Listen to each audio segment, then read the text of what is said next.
Boa tarde, sou Samuel da Silva Carvalho Maia, faço parte da equipe 7 da turma da tarde, que está encarregada de vidros, da química dos materiais de vidros. Irei começar abordando sobre o que iremos abordar neste trabalho e o estado amorfo do vidro. Acompanhando aqui o slide, estamos divididos entre o estado amorfo e a sílica, na qual irei explicar o estado do vidro. Em logo em seguida, teremos os modificadores de redes, a dielétrica, a óptica dentro do vidro e o tratamento térmico do material. Prosseguindo, iniciando a discussão pelo estado amorfo do vidro, é necessário desmentir um conceito de que um vidro é um sólido como qualquer outro. Na verdade, no termodinâmica, no físico-química, o vidro é classificado como um material líquido super resfriado. Por conta de que a formação dele se governa inteiramente pela cinética do resfriamento, que significa que a taxa de variação de temperatura em função do tempo. Quando o material é fundido, cuja base é o dióxido de silício, sofre uma queda tão grande de temperatura, o que acontece? Ocorre um aumento exponencial de sua viscosidade. Como essa viscosidade aumenta rapidamente, consequentemente, a mobilidade translacional dos átomos é bastante reduzida, antes que eles consigam se organizar num arranjo de menor energia potencial possível, que seria a rede cristalina. Então, o sistema ele vai se estabilizar em uma condição de equilíbrio meta-estável. O marco físico dessa transição é a temperatura de transição vítrea, que é conhecido como TG. Abaixo da TG é um material de adquire rigidez mecânica e comportamento elástico, mas retém a desordem estrutural típica de um líquido. Para entender essa desordem, como mostra no slide, a gente tem que recorrer à teoria da rede aleatória, formulada por Zakariasen, no pronunciamento, em 1932. Em um cristal ordenado como quartzo, a unidade fundamental formadora, o tetraedro de sílica, organiza em uma maneira estritamente periódica e simétrica. No vidro, esses mesmos tetraedros também estão presentes, garantindo o que chamamos de ordem custo-distância. A diferença estrutural ela está no compartimento dos vértices. No estado vítreo, os ângulos e distâncias das ligações de oxigênio e silício sofrem distorções aleatórias. Isso cria uma rede tridimensional contínua, porém com ausência de simetria e periodicidade ao longo alcance. A principal consequência é diretamente na mecânica da fratura do material. Diferente de metais ou sais, a rede vítrea não possui planos de clivagem, que são as direções preferenciais de fraqueza de um cristal. Quando o limite de resistência à tração do vidro é superado, a energia mecânica do impacto não encontra uma via de dissipação. Esse fenômeno é o responsável pela característica da fratura concoidal dos vidros, cujos fragmentos apresentam formato de concha. Dessa forma, a estrutura termodinâmica é dita o comportamento primário do material. Dando continuidade à análise, abordando sobre como a engenharia de fusão altera quimicamente essa matriz, através do modificador de redes, passa a palavra ao próximo integrante. Sou Luiz Gustavo e vou dar continuidade falando sobre os modificadores de rede e a composição química. Depois de entender que a estrutura do vidro é bem desorganizada, também é necessário falar sobre a química na prática. Já que se fôssemos fabricar vidro utilizando apenas a sílica pura, a indústria enfrentaria um grande problema financeiro. Isso acontece porque a sílica pura exige temperaturas operacionais altíssimas, já que ela só funde acima dos 1700 graus Celsius. E manter fornos industriais operando nessa faixa térmica consumiria uma grande quantidade de energia, o que seria inviável financeiramente para o dia a dia. Para solucionar esse problema, a engenharia faz uma intervenção molecular direta nos chamados modificadores de rede, utilizando compostos como o óxido de sódio, que é o Na2O.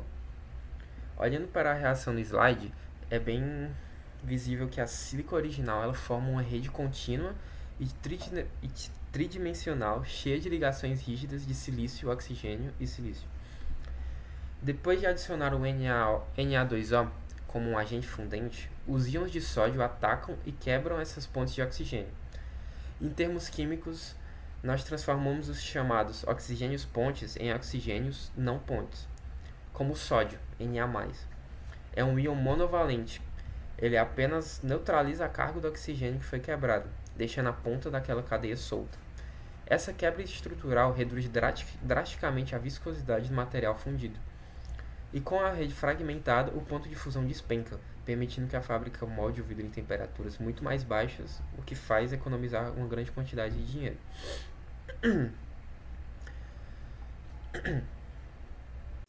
Porém, essa facilidade traz uma enorme pegadinha técnica.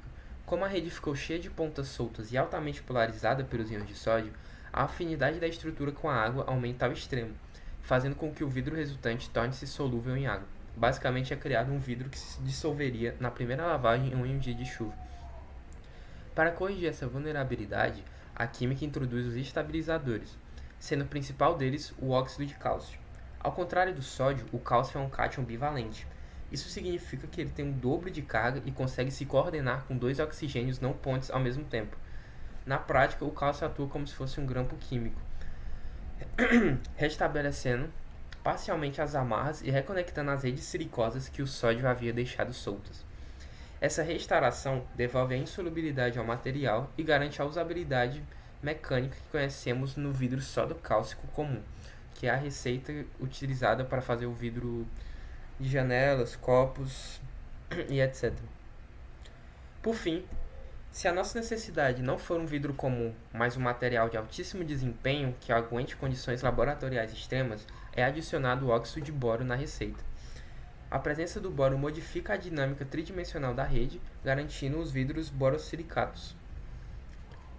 A grande utilidade do borosilicato é possuir um baixíssimo coeficiente de dilatação linear. Quando um vidro comum sofre uma mudança brusca de temperatura, ele expande ou contrai de forma desigual, gerando tensões internas que propagam microfissuras e fazem o vidro estourar. Como o borosilicato quase não altera seu volume com o calor, ele suporta choques térmicos brutais e grande estresse mecânico sem sofrer nenhum tipo de dano. E é por isso que ele é bastante utilizado para fazer vidrarias de laboratórios de química, por exemplo. Agora eu vou passar a palavra para o próximo membro da equipe.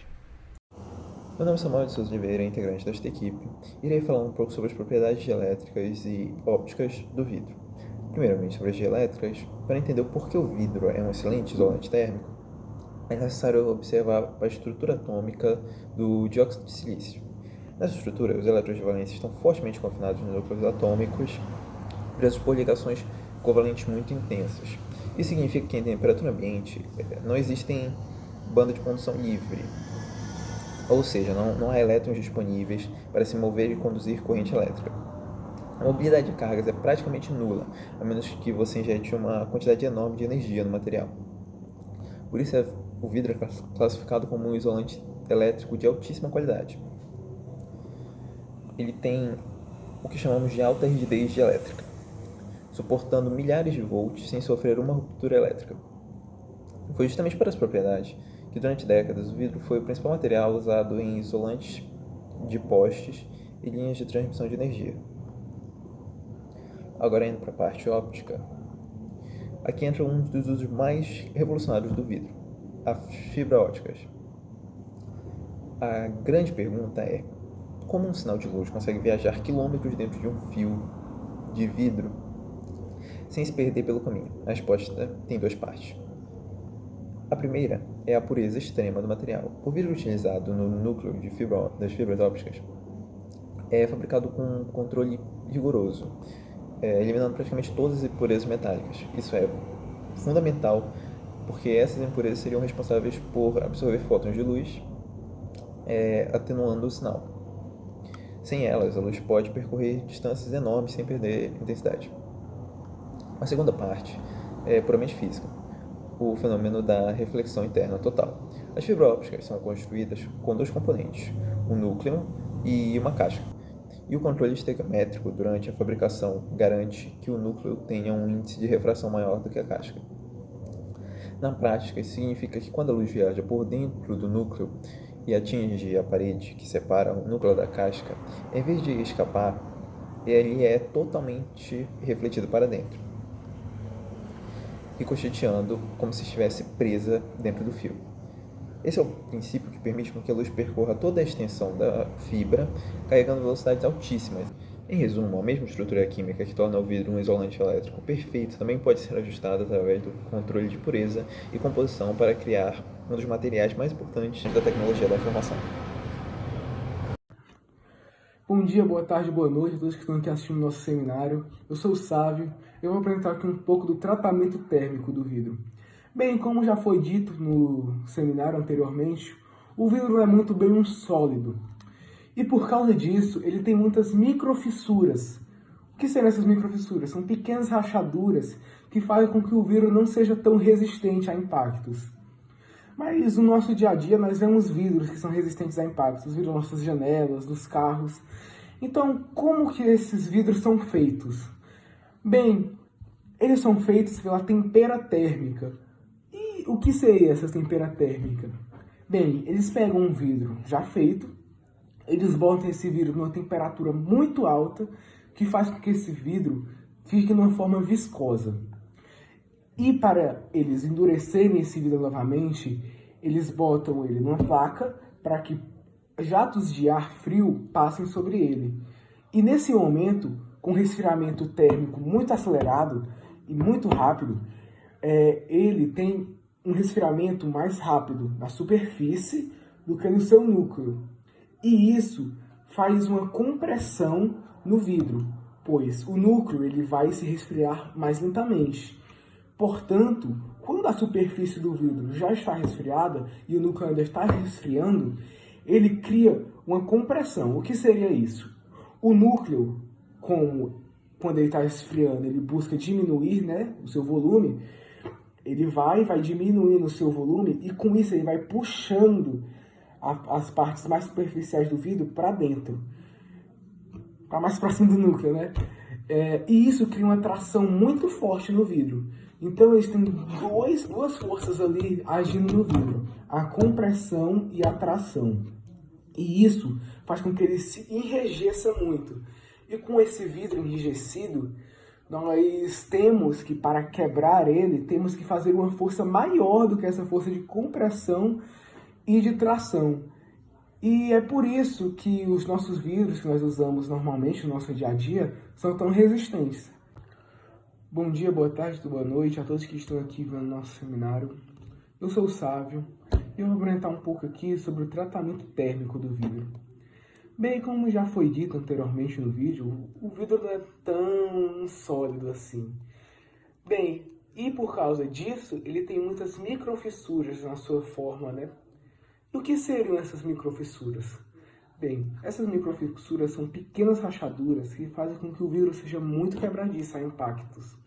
E no nosso dia a dia, nós temos que ter um vidro que seja resistente a impactos, E podemos ver nas nossas janelas, nos nossos carros, que os vidros são bem resistentes a impactos físicos. E podemos criar a pergunta, será que o vidro é para ser tão quebradiço? Como que nós temos vidros tão resistentes no nosso dia a dia? Bem, a resposta para essa pergunta seria a tempera térmica. O que é a tempera térmica? Bem, a tempera térmica é composta por 3 passos principais. O primeiro passo seria você botar o vidro, as formas necessárias para o formato do vidro, E essa forma é aquecida, muito aquecida mesmo, a temperaturas muito altas, que faz com que o vidro que esteja lá dentro se torne viscoso. E o que acontece com esse vidro viscoso? Ele recebe jatos de ar resfriados, que são muito frios mesmo, e isso causa um choque térmico. E esse choque térmico é o segundo passo. Com esse choque térmico, a superfície do vidro, ela fica fria muito mais facilmente do que seu núcleo. E no núcleo desse vidro, como ele está se resfriando mais lentamente, aí que entra o nosso terceiro processo. Quando o vidro está se resfriando, ele busca comprimir seu volume. Isso é térmica da física. Bem, quando ele está comprimindo seu volume, o núcleo, ele vai puxando as outras áreas que já estão resfriadas. Então, quando ele vai se comprimindo, ele vai puxando essas áreas para dentro e isso cria uma compressão muito forte no vidro, que faz com que ele se enrijeça. E nesse enrijecimento, ele também cria uma tração. E essa força de compressão e de tração se juntam para deixar o vidro bem uniforme, bem enrijecido. E por que que o vidro fica assim? Por causa que para ele ser resistente, ele tem que ficar realmente muito rígido. Pois para nós quebrarmos um vidro enrijecido pela temperatura térmica, nós temos que fazer uma força maior do que a força de compressão e de tração que está ocorrendo ali no interno daquele vidro. E é por isso que os nossos vidros hoje em dia são tão resistentes.